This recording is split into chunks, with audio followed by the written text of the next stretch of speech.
I'm Sergeant Mitchell with the U.S. Army Medical Department Recruiting. I am your healthcare recruiter. We're going to go over today the verification of citizenship. The application will include a certified true copy of the applicant's birth certificate, verifying authenticity of current passport via certified true copy is acceptable.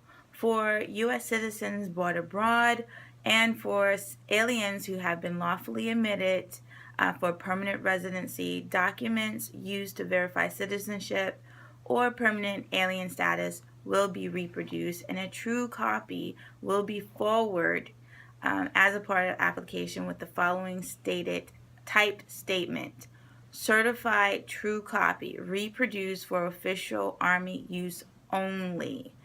The following documents may be used to verify permanent resident status.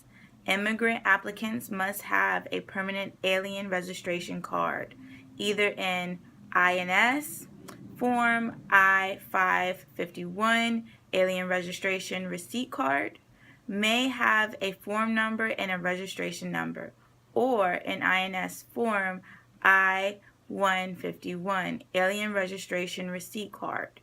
Use registration numbers as both the number and the registration number. These cards are called green cards.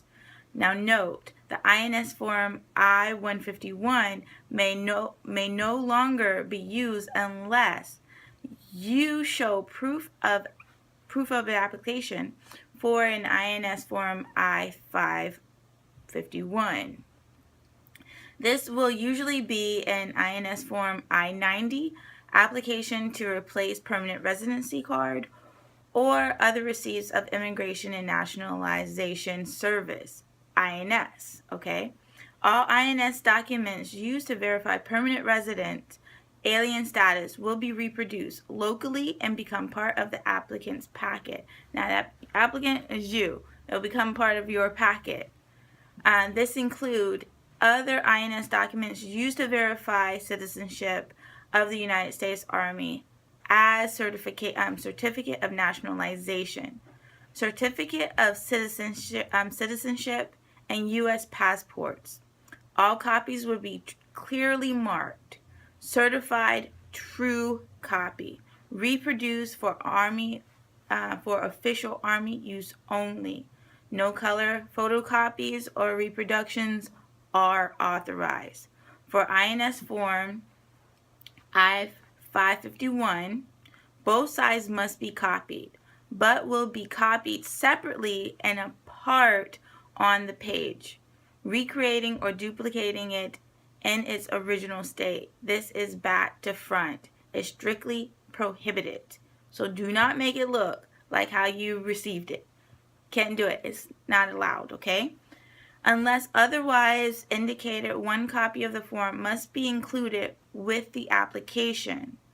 Alternate forms that may be used for loss, theft, or non-receipt of an original INS form, the I-551 or INS Form I-551 includes the INS Form I-688, the temporary resident card. This card may only be used when an appropriate black sticker with a red writing has been permanently affixed to the back of the card. The sticker attests to the fact that the card is valid as temporary evidence of lawful admissions of permanent resident and employment authorization. The sticker is valid for 1 year from the expiration date on the reverse side. The INS Form I-688, once again, I-688, the sticker is issued upon the INS approval of the individual's request for permanent resident alien status as interim evidence of permanent resident alien status, while the INS Form I-551, I-551 is being produced and distributed. This form may only be used for non-receipt of an INS Form I-551. Overstamped passports an unexpired foreign passport with the following unexpired stamp on it may be used. Process for the I-551. Temporary evidence of lawful admissions for permanent residence. Are you still with me? We're almost done, okay? Valid until specific dates will be entered by the INS. Employment authorization. Now, an alien registration number must be annotated by the INS.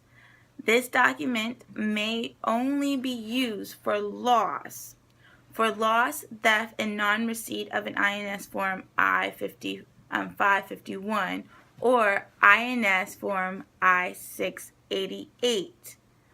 Now, the INS Form I-94, Arrival Departure Record. This form may be issued to a lawful permanent resident as a temporary alien registration card, receipt card. The arrival portion of the form must be completed with your name or the alien's name, date of birth, country of citizenship, and an alien registration number annotated on the form. It must have an unexpired stamp stating processed for I-551. There's a lot of numbers and a lot of INSs, but I'm sure if you look through your record, you may have it, okay? Temporary evidence of lawful admissions for permanent residency, valid until specific date will be entered by the INS. Employment authorization. A photo of the alien will be attached to the back next to the admissions block, thereby obliterating the admissions number. Are you with me? I hope you are. Once again, we're almost done, okay? Now, the INS seal will be placed half over the admission block and half over the photo. Only the INS Form I-94 prepared according to all of the above criteria and guidelines is valid. No other versions of the INS Form I-94 are valid. The INS Form I-94 can only be used for loss or theft of a foreign passport described, what we originally described, okay? Individuals with derived citizenship or a child born abroad of American parents should have one of the following forms of documents: U.S. passport, original issued, unaltered, DS Form 1350, INS Form N560, FS Form 545, or FS Form 240. For the application, one certified copy of the form must include, for verification of applicants' citizenship status, derived citizens do not need DA Form 5252-R.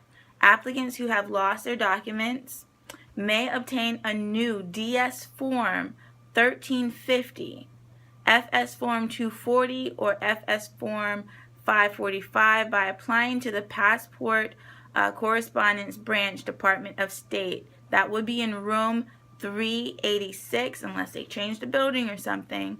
1425 K Street, Northwest, Washington, D.C. You could call that number, which would be 20522-1705.